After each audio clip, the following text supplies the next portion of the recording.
Hello everyone, स्वागत है आप सभी का आपके अपने YouTube channel study with Sonal में। यदि अभी तक आपने हमारे चैनल को सब्सक्राइब नहीं किया है तो कृपया चैनल सब्सक्राइब कर लीजिए और बेल आइकन दबा के नोटिफिकेशन ऑन कर लीजिए ताकि मैं जो वीडियो बनाऊँ सबसे पहले आप तक पहुँचे। दोस्तों, आप सब लोगों की बहुत ज़्यादा मुझे कमेंट आ रहे थे या मैसेज आ रहे थे कि भैया डिस्क्रिप्टिव के बारे में बताइए, सर डिस्क्रिप्टिव के बारे में बताइए। सो SBI PO और IAPS PO दोनों बड़े बड़े एग्जाम जो है वो हो गया है। अब डिस्क्रिप्टिव के कैसे करें, ठीक है।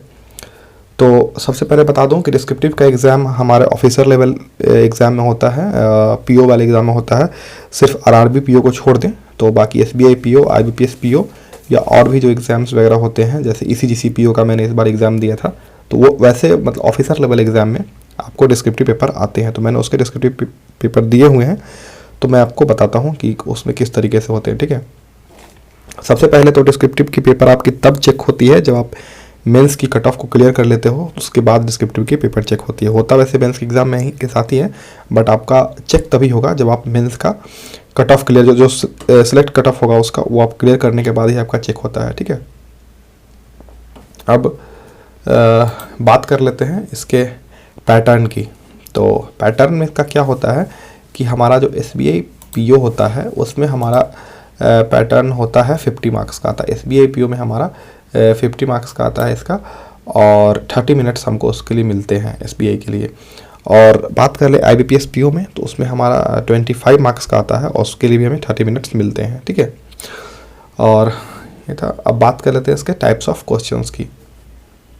टाइप्स ऑफ क्वेश्चन में इसके होते हैं, एक तो आपको लेटर राइटिंग मिलती है और एक एसे राइटिंग मिलती है, और ये दोनों में सेम होते हैं। SBI और IBPS दोनों में ये सेम होते हैं, आपको ये दोनों मिलते हैं, ठीक है। आपको 2 या 3 ऑप्शन मिलते हैं दोनों में, और आप में से आप एक पर पिक करके आप कोई भी उस पर लिख सकते हो। जैसे कि लेटर में आपको 2-3 मिल जाएंगे वहाँ से ऑप्शन में, वहाँ से आप कोई भी ऑप्शन पिक करके किसी पे लेटर लिख सकते हो। जैसे एसे राइटिंग में भी आप देख लोगे तो एसे में आपको मिल जाएगा 3-4 टॉपिक, और उसमें से आप किसी एक को चूज करके जो भी आप जिसमें आप कंफर्टेबल हो लिख सकते हो। आप उसमें वहाँ पे ऑप्शन रहता है, आप लिख सकते हो वहाँ से, ठीक है। 2 या 3 जो भी ऑप्शन दिया रहेगा वहाँ से आप किसी एक पर लिख सकते हो।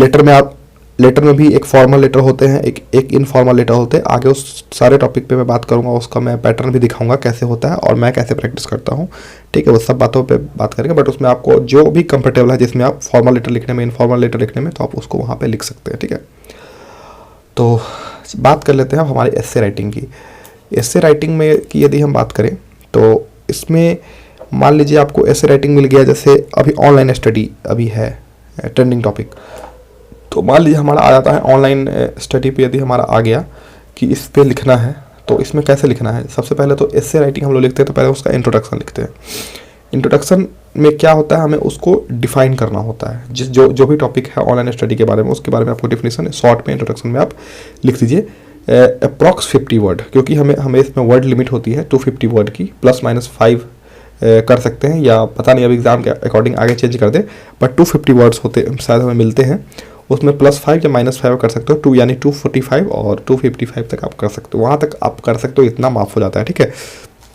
इससे ज़्यादा आप ऐसा नहीं कि आप 275 कर दो, 285 कर दो, या सीधा 230 पे ही छोड़ दो, तो इतना भी आप नहीं कर सकते हो, ठीक है। तो +-5 आप लेके चल सकते हो, उसमें +2 +3 +5 के अंदर में ही होना चाहिए, प्लस या माइनस में, ठीक है। तो इंट्रोडक्शन आपको 50 वर्ड्स में लिख देना है, ठीक है। उसके बाद आता है बॉडी ऑफ द एसे। तो उसके बॉडी में क्या होता है, जैसे ऑनलाइन स्टडी है तो उसके बारे में आप एडवांटेज बताइएगा, फिर उसका डिसएडवांटेज बताइएगा, इसका क्या इम्पैक्ट पड़ेगा नेशनली, क्या इम्पैक्ट पड़ा है नेशनली और इंटरनेशनली, या इसका फ्यूचर क्या है, या इसमें क्या अपॉर्चुनिटी है, ऑनलाइन स्टडी में किसका फ़ायदा हुआ है, किसका नुकसान हुआ है, मतलब जो भी प्रॉस एंड कॉन्स है, इसके हार्मफुल इम्पैक्ट जो स्टूडेंट पे पड़े हैं, जिससे स्टूडेंट्स बहुत ज़्यादा मोबाइल यूज करना भी सीखे, मतलब और कुछ अच्छाई भी हैं कि मतलब गांव में बैठे लोग भी अब ऑनलाइन स्टडी कर सकते हैं, ठीक है।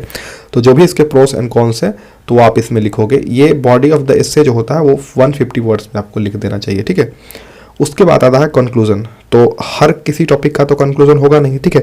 जिसका कंक्लूजन है, इसका कंक्लूजन है तो कंक्लूजन आप लिख दीजिए, कोशिश करिए 40 to 50 वर्ड में लिखिए, नहीं तो क्वेश्चन के अकॉर्डिंग जो दिया हुआ है उसको कंक्लूजन के तौर पे आप लिख दीजिए कि इससे क्या मतलब निष्कर्ष निकालना चाहते हैं, क्या कंक्लूड किए हैं आप इसमें। तो आप 40 to 50 वर्ड में, या जो भी आपका बच रहा है तो उसके अकॉर्डिंग आप उसमें लिख दीजिए, ठीक है। तो इसमें आपको जैसे मैंने बता दिया कि +-5 आप इसमें कर सकते हैं लिखने में, ठीक है। अब बात कर लेते हैं लेटर राइटिंग की। तो लेटर राइटिंग में हमारे जो लेटर होते हैं वो 2 तरह के होते हैं, एक फॉर्मल लेटर होते हैं, एक इनफॉर्मल लेटर होते हैं। तो फॉर्मल लेटर किसको बोलते हैं? फॉर्मल लेटर वो होता है जो हम किसी ऑर्गेनाइजेशन को लिखते हैं या न्यूज़पेपर एडिटर को लिखते हैं, ठीक है। और इनफॉर्मल लेटर वो होता है जो हम अपने रिलेटिव को लिखते हैं या क्लोज वंस को लिखते हैं, ठीक है। इसमें भी आपको 2 या 3 ऑप्शन होता है क्वेश्चंस में। क्वेश्चंस का ऑप्शन होता है, आप किसी एक को चूज कर सकते हो और उस पर लिख सकते हैं। यदि आपको फॉर्मल लेटर लिखने में दिक्कत होती है तो आप इनफॉर्मल लेटर को लिख सकते हो। यदि आपको इनफॉर्मल लेटर लिखने में दिक्कत होती है, आपको फॉर्मल का ही फॉर्मेट याद है, तो आप उसको वहाँ से फॉर्मल भी लिख सकते हो। बट मैं आपको सजेस्ट करूँगा कि आप दोनों को फॉर्मेट को देख लीजिए, ज़्यादा टफ नहीं है वैसे। तो हम बात कर लेते हैं। सबसे पहले फॉर्मेट की हम बात कर लें। फॉर्मल लेटर की जो फॉर्मेट होती है, जैसे कि आप लिख रहे हो टू द ब्रांच मैनेजर, तो सबसे पहले आप इसमें सेंडर्स का एड्रेस लिखोगे, ठीक है। उसके बाद आप डेट लिख दोगे। यहाँ पे मैंने एक साथ लिख दिया, बट इसमें एक एक स्पेस छोड़ छोड़ के आपको लिखना होता है, ठीक है, क्योंकि यहाँ पे स्लाइड पे जगह नहीं बन रहा था, इसलिए मैंने वैसे लिख दिया है। सेंडर्स का एड्रेस लिखोगे, ठीक है। उसके बाद आप डेट लिखोगे, जो भी डेट होगा। उसके बाद the branch manager state bank of India, या यहाँ पे मैंने अपने मन से लिख दिया है, या वहाँ पे जिसको भी लिखना हो, न्यूज़पेपर एडिटर को, टाइम्स ऑफ इंडिया को, द हिंदू वाले को, जिसको भी, इकोनॉमिक टाइम्स को, तो उसका वहाँ पे, और जो भी जिस ऑर्गेनाइजेशन जिस पोस्ट को लिखा जाएगा, तो वहाँ पे मैंने यहाँ पे branch manager of India state bank को करके यहाँ पे दिखाया गया है, ठीक है।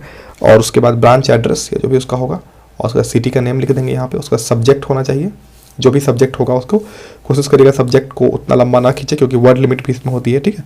तो आप उसको सब्जेक्ट लिख दीजिए शॉर्ट में, और उसका टू सर या मैडम। उसके बाद बॉडी ऑफ द लेटर, जिसमें आपका क्या है, बैंक से रिलेटेड यदि लिख रहे हैं तो उसमें कंसर्न आपका क्या है, कंप्लेंट है या सजेशन है, जो भी है वो आप लिख दीजिए। और लास्ट में योर सिंसियरली और अपना नाम यहाँ पे लिख दीजिए, ठीक है। ये हो गया फॉर्मल लेटर जो हम किसी ऑर्गेनाइजेशन को भेजते हैं या किसी न्यूज़पेपर मतलब एडिटर को भेजते हैं। इसी तरह के क्वेश्चंस आते हैं, ठीक है। अब बात कर लेते हैं फॉर्मेट ऑफ इनफॉर्मल लेटर क्या होता है। इनफॉर्मल लेटर होता है जो हम किसी क्लोज वंस या रिलेटिव्स को भेजते हैं, ठीक है। इसमें आप सेंडर से एड्रेस लिख दोगे पहले। देखिए उतना भी टफ नहीं होता जितना लोगों ने डिस्क्रिप्टिव को इतना टफ बना दिया है, बोल बोल के। आप एक तरह के फॉर्मेट यदि आप याद कर लो, या बहुत सारे PDF वगैरह में गूगल पे पड़े हुए हैं फॉर्मेट, उस फॉर्मेट को आप डाउनलोड करो, उस फॉर्मेट से प्रैक्टिस करो। जो फॉर्मेट आपको सही लगता है, बहुत तरह के फॉर्मेट आपको मिल जाएंगे। उस एक फॉर्मेट जो आपको सही लगता है, जो आपको लगता है कि इसको रट्टा मार लें, उसको रट्टा मार लो और और उसको बार बार लैपटॉप पे प्रैक्टिस करो, या कहीं पे भी प्रैक्टिस जहाँ पे आप कर रहे हो वो प्रैक्टिस करो। बट मैं ये सजेस्ट करूँगा कि इसको आपको डिस्क्रिप्टिव के लिए आपको लैपटॉप पे ही प्रैक्टिस करनी चाहिए या PC पे, क्योंकि वहाँ पे आपको वही ऑप्शन मिलेगा, ठीक है। तो इसमें क्या लिखना है, सेंडर्स एड्रेस, आप अपना एड्रेस यहाँ पे लिख देंगे, या जो भी क्वेश्चंस में यदि दिया है कोई एड्रेस तो आप वही एड्रेस लिखेंगे, ठीक है। उसका डेट डाल देंगे, जो भी डेट होगा उसका डियर सिस्टर, या जो भी उसका नेम यदि दिया है क्वेश्चन में तो नेम ले, नहीं तो ठीक है वैसे ही sister. Body of the letter में क्या लिखेंगे, या आप सिस्टर को किस लिए लेटर लिख रहे हैं, उनको कॉन्ग्रेचुलेट कर रहे हैं, या किसी चीज़ के बारे में बता रहे हैं, या कुछ और इन्फॉर्म कर रहे हैं, या उनको कुछ कहना चाह रहे हैं, तो वो लिखेंगे इसमें, ठीक है। और इसके बाद नीचे यहाँ पे आपको योर सिंसियरली लिखने की जरूरत नहीं है, आप नेम लिख देंगे सीधा अपना XYZ जो भी आपका होगा, ठीक है। इसको 150 वर्ड्स में लिखना होता है लेटर को, इसमें ±5 आप कर सकते हैं, ठीक है। और उसके बाद आप इसको 150 वर्ड्स में 145 से 155 के बीच में आप इसको लिख सकते हैं, ठीक है। तो ये आपको इसके लिए आपको मिलते हैं टाइम, दोनों का मिला के आपको मिल जाता है 30 मिनट्स का टाइम SBI PO और IPS PO में। SBI PO में इसका वेटेज थोड़ा ज़्यादा होता है, 50 मार्क्स का होता है, और IPS PO में 25 मार्क्स का होता है। तो लेटर तो आप मेरे अकॉर्डिंग यदि देखोगे तो आप 5 से 7 मिनट के अंदर लिख लेते हो, आप लेटर लिख लोगे, ठीक है।